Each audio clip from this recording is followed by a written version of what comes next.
Hey everybody, Buttonhole once again, Open Fire Tactical. I got a couple things I wanted to talk about. Just got back from the gun range and I've been working on some 10 millimeter loads, 155 and 165 and of course 180. So from my prior videos, all I've been shooting is 180s and you see how well they group or didn't group. I did another shot group because with different loads. So what I did is I started off with 155 grain, and that was 8 grains of Winchester 231. I did some loads of 165 grain bullets, and I did 2 of those. One load with 7.5 grains of 231, and another group with 8 grains of 231. And then I'll show you the results here on this target. And then I did S&B 180s because I just couldn't believe that that spread that I got on the previous video was as bad as it was at 100 yards. And I'll show you. So I started off with those first, and I was shooting at 25 yards. So I'm just shooting at what that carbine is zeroed at, and I just wanted to see how well it did or didn't do. Should have been good, but I was actually very surprised at the end result. So let me show you what's going on.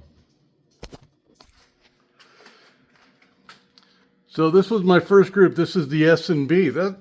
That's pretty tight. That's like what, 3/4 of an inch at 25 yards.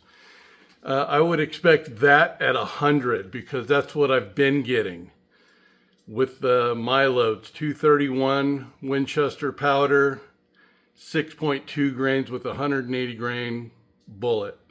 So my second group was this group, 155s, and that is terrible. I did a second group just to confirm. Oh, gee whiz, man, am I really shooting that bad? No, it's pretty spread out. That's awful. 165 grains at 7.5 grains, 2 almost touching inside of an inch and a flyer, and then 8 grains 165. Also, I used Winchester 231, excuse me, as much as I can. And it was about the same. However, the 8 grains was a little bit tighter than the 7.5. So I'm thinking I'm going to continue using that. What I'm going to try is increasing the powder charge for the 155 grains. So since this is 8 grains of 231, I thought I would try 8.5 and then maximum 9. And looking at my brass, there's no stress on the brass, there's no cracks, there's no primer bulges, anything like that. So pretty good results, interesting results. Like I said, you know, I love to reload, and this is what this channel is mostly about. But I like to share what my results are with my results, and so carrying on from there. Also, I wanted to touch bases with range etiquette. So where I shoot in the desert, it's open to the public. Anybody can go out there, and it's always a dump. People love to bring trash out and shoot it up, and I really don't have a problem with that, provided you bring it home with you and throw it away. Don't leave it in the desert.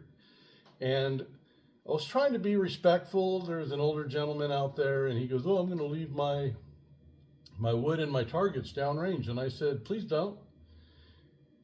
And he was visibly angry. And he goes, "Why? You know, what's the problem? Somebody else could use it." And I said, "Well, you brought it here. Why don't you take it home with you?"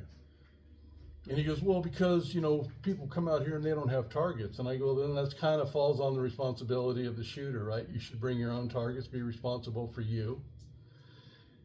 That's what I do. That's what my friends do. We bring what we bring, and then we bring home what we brought out, and what's garbage goes into the garbage. I don't understand the concept of that. And what I pointed out was that, but people have brought folding metal chairs out there to sit on and shoot from. Well, guess what? Now they're all shot up and ruined. And it's because somebody didn't have a target stand, so they use a chair. Isn't that great? Now that chair is all shot to heck. Nobody's going to sit in it. And then it sits there in a pile with the broken plastic chairs from Walmart that are all shot up. There's a recliner that somebody brought out there 3 weeks ago, wasn't shot up. Now it's all shot to heck. Why? Just to ruin it? You know, somebody brought the chair out there to sit in it. There's also been some nice office chairs to sit in and shoot from. Guess what? Yeah, they're all shot to heck. So, as the old rule goes, you know, pack in, you pack it out. Pack out what you pack in. I guess I said that backwards. And it is truly disheartening, but, you know, BLM is going to come in one day, I'm quite certain, and say, you know what? Enough is enough. People can't clean up after themselves. The horses step on broken bottles. They become lame. If you shoot a horse out in Nevada, that's a felony. Well, I think malicious behavior on a shooter's part, leaving broken bottles, shards of metal.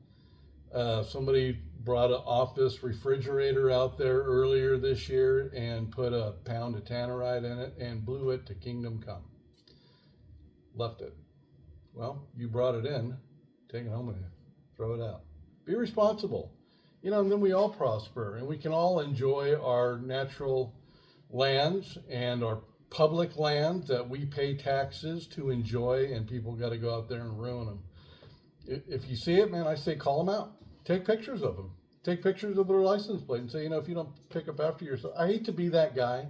I hate to be the Darren or a Karen or whatever else, but it annoys the hell out of me. It really does. And it's just because most of us that go out there, we respect the land that we get to shoot on and we clean up after ourselves. And then there are those that don't. But enough of my rambling. Man, I'm irritated to say the least, but I just wanted to get that off my chest. Some of you will agree with me. Some of you probably won't. And that's fine. But, you know, don't be that guy. Oop, wife's coming out in the garage. Time to cut the video. Thanks for tuning in. Peace out.